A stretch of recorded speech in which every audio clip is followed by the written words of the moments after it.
स्वागत है आप सभी का एक बार पुनः हमारे YouTube चैनल हिंदी ज्ञान पर। आज हम आपसे माध्यमिक शिक्षा परिषद उत्तर प्रदेश बोर्ड द्वारा आयोजित परीक्षा प्रश्न पत्र का व्याख्यात्मक हल साझा करेंगे। यह परीक्षा प्रश्न पत्र सामाजिक विज्ञान का 2020 का सेट फर्स्ट 825 एनेक्स कोड का प्रश्न पत्र है। इसका भाग 1 में हमने खंड क के सभी प्रश्नों के उत्तरों को साझा किया था। आशा करते हैं कि वह वीडियो आपको बेहद पसंद आया होगा। अगर आपने उस वीडियो को नहीं देखा है तो हम कमेंट सेक्शन के पहले कमेंट में लिंक कर देंगे, आप वहां से वीडियो देख सकते हैं। अन्यथा आप प्लेलिस्ट में भी जाकर इस वीडियो को प्राप्त कर सकते हैं, इसके भाग 1 को। भाग 2 में हम खंड ख के संपूर्ण प्रश्नों का व्याख्यात्मक हल साझा कर रहे हैं। आइए देखते हैं बिना किसी देरी के खंड ख की व्याख्या को। हमने आपसे पहले ही बताया कि खंड क को भाग 1 में ही हमने आपसे साझा कर लिया था। इसके व्याख्यात्मक हल को हम खंड ख पर आज चर्चा कर रहे हैं। आइए देखते हैं। खंड ख के लिए निर्धारित पहला बहुविकल्पीय प्रश्न दिया गया है कि निम्न में से कौन अजैवीय संसाधन है, जिसके लिए 1 अंक निर्धारित है। उत्तर दिया गया है चट्टानें, पशु, पौधे या मछलियाँ। तो ए विकल्प सही है, चट्टानें। जो चट्टानें हैं वह अजैवीय संसाधन है निम्नलिखित में से। देख लीजिए, इसका उत्तर है उपर्युक्त विकल्प में से अजैवीय संसाधन चट्टानें हैं। अजैविक संसाधन प्राकृतिक भौतिक संसाधन हैं। उदाहरण के लिए भूमि, जल, ऊर्जा, धातु तथा पेट्रोलियम एवं प्राकृतिक गैस। नेक्स्ट प्रश्न है कि निम्न में से कौन खरीफ की फसल है, चना, धान, कपास या बी और सी, यानी धान और कपास दोनों। तो आपका सही उत्तर है बी और सी दोनों, यानी विकल्प डी सही है। खरीफ की मुख्य फसलें धान, मक्का, बाजरा, ज्वार, कपास, जूट इत्यादि हैं। अगला प्रश्न है कि एक वस्तु का अधिकांशतः प्राकृतिक प्रक्रिया से उत्पादन कहा जाता है। क्या कहा जाता है? तो विकल्प 1 सही है, प्राथमिक क्षेत्रक। देखिए, प्राथमिक क्षेत्रक जो प्राकृतिक संसाधनों का सीधा उपयोग करता है, इसमें कृषि, वानिकी, मछली पकड़ना, खनन भी शामिल है। अगला प्रश्न दिया गया है कि झारखंड का कोडरमा अग्रणी उत्पादक है। तो झारखंड का कोडरमा अभ्रक का अग्रणी उत्पादक क्षेत्र है, अभ्रक का, यानी विकल्प ए सही है। अगला प्रश्न है कि पंजाब में भूमि निम्नीकरण का प्रमुख कारण क्या है। तो आप इसका उत्तर लिखेंगे कि पंजाब में भूमि निम्नीकरण का प्रमुख कारण अत्यधिक सिंचाई है। अगला प्रश्न है कि निम्न में से किस राज्य की प्रति व्यक्ति आय सर्वाधिक है। तो इसका सही विकल्प होगा हरियाणा। निम्न में से किस राज्य की प्रति व्यक्ति आय सर्वाधिक है। तो आप इसका सही उत्तर लिखेंगे हरियाणा की जो आय है वो प्रति व्यक्ति सर्वाधिक है। देख लीजिए, व्याख्यात्मक उत्तर 2018-19 में 2,26,644 रुपये के साथ उपर्युक्त राज्यों में हरियाणा की प्रति व्यक्ति आय सर्वाधिक है। खंड ख में अति लघु उत्तरीय प्रश्न दिया गया है। पहला प्रश्न है कि अर्थव्यवस्था के तृतीय क्षेत्र से आप क्या समझते हैं, कोई 2 उदाहरण दीजिए। तो आप इसका उत्तर लिखेंगे कि अर्थव्यवस्था के तृतीय क्षेत्र को सेवा क्षेत्र भी कहते हैं। इसके अंतर्गत व्यापार, यातायात, संप्रेषण, वित्त, पर्यटन, मनोरंजन, न्याय, शिक्षा, स्वास्थ्य आदि क्षेत्र आते हैं। तृतीय क्षेत्र का विकास 20वीं शताब्दी के आरंभ में शुरू हुआ था। सेवा क्षेत्र में ग्राहक से संबंध अधिक प्रगाढ़ होता है। अगला प्रश्न है कि कोई 2 मानवीय क्रियाएं लिखिए जो भूमि निम्नीकरण के लिए उत्तरदायी है। तो आप लिखेंगे खनन प्रक्रिया, अति पशुचारण, यानी अत्यधिक खनन करना, और अति पशुचारण यानी अधिक मात्रा में पशुओं को चराना, यह भी भूमि निम्नीकरण के कारण है। औद्योगिकरण, जल आक्रांतता, इसमें से सिर्फ 2 आपको लिखना था। अगला प्रश्न है कि गरीबों के लिए स्वयं सहायता समूहों के कोई 2 उद्देश्य लिखिए। तो आप लिखेंगे इसका उत्तर कि गरीबों के लिए स्वयं सहायता समूहों के संगठनों के पीछे मूल विचार पहला, गरीबों को अपना रोजगार बनाने का मौका देना। दूसरा, ऋण आधार की कमी की समस्या से उबारने में मदद करना। तीसरा, गरीबों को संघबद्ध करने में मदद करना। चौथा, इन्हें स्वावलंबी बनाना व स्वास्थ्य, पोषण और हिंसा से रक्षा करना। देखिए, लघु उत्तरीय प्रश्न पहला दिया गया है कि अधात्विक खनिज किसे कहते हैं, ऐसे 2 खनिजों के नाम लिखिए।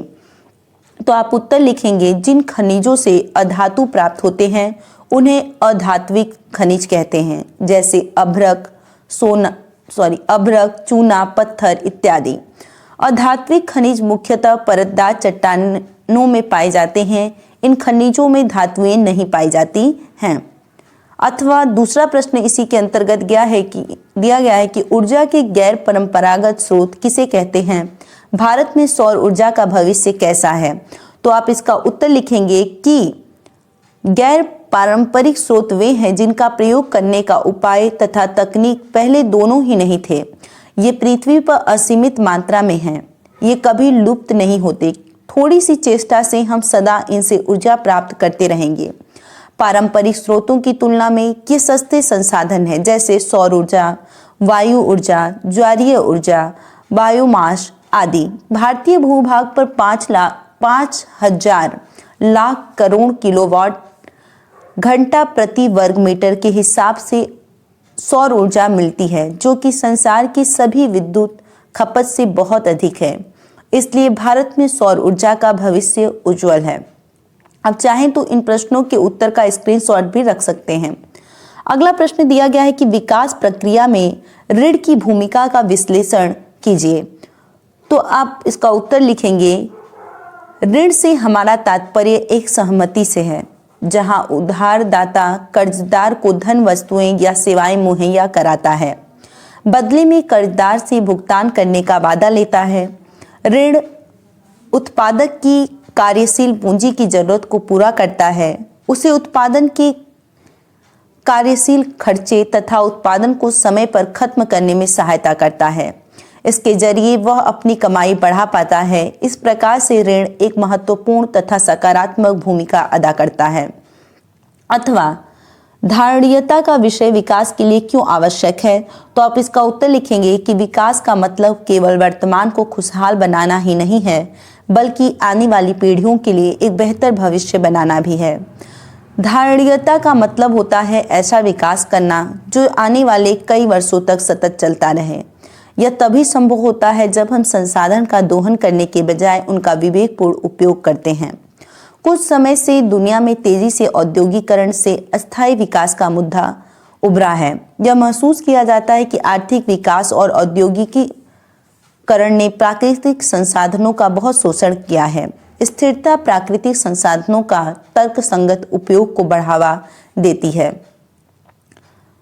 अगला प्रश्न है कि विदेश व्यापार विभिन्न देशों के बाजारों के एकीकरण में किस प्रकार सहायता करते हैं, संक्षेप में समझाइए।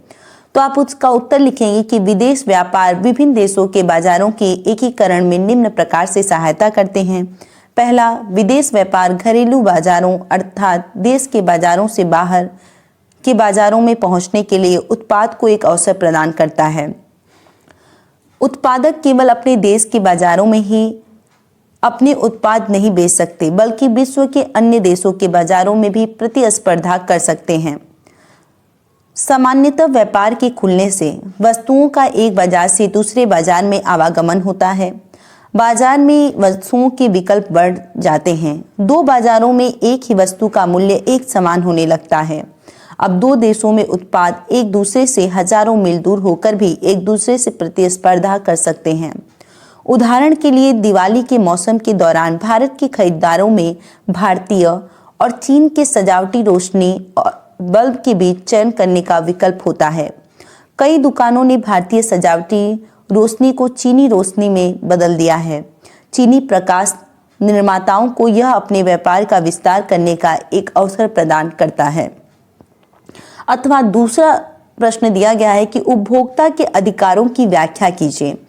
तो आप लिखेंगे कि हम में हर व्यक्ति किसी न किसी रूप में उपभोक्ता है। आज उपभोक्ता जमाखोरी, कालाबाजारी, मिलावट, अधिक दाम, कम मापतौल इत्यादि संकटों से घिरा हुआ है।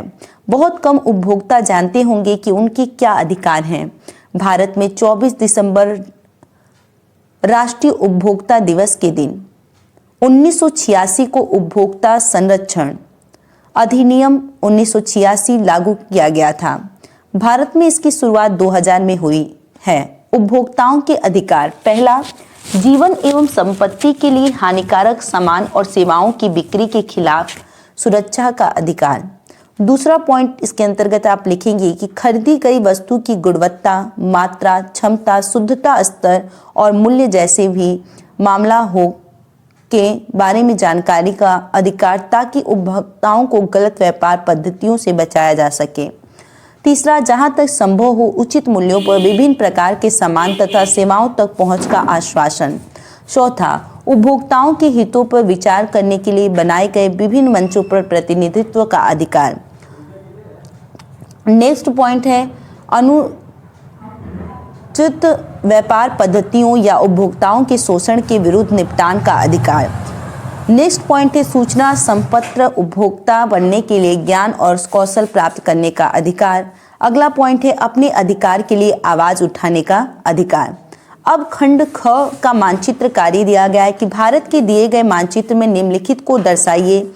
नागार्जुन सागर बांध चीन द्वारा नाम सहित आपको दर्शाना है। दूसरा है कपास उत्पादन का एक क्षेत्र, इस चिन्ह के माध्यम से आपको दर्शाना है नाम सहित।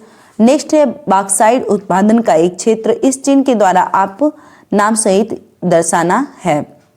हैदराबाद नगर चिन्ह द्वारा नाम सहित दर्शाइए। ब्रह्मपुत्र नदी चिन्ह द्वारा नाम सहित दर्शाइए। तो आप यहाँ पर देखेंगे, इसे स्क्रीनशॉट लेकर रख सकते हैं और यहाँ से आप दर्शा लेंगे इन प्रश्नों के उत्तर को। धन्यवाद। आज के लिए इतना ही। फिर से जुड़ेंगे हम एक नए सेट की व्याख्या को लेकर। तब तक के लिए धन्यवाद। जय हिंद, महादेव। घर रहिए, सुरक्षित रहिए।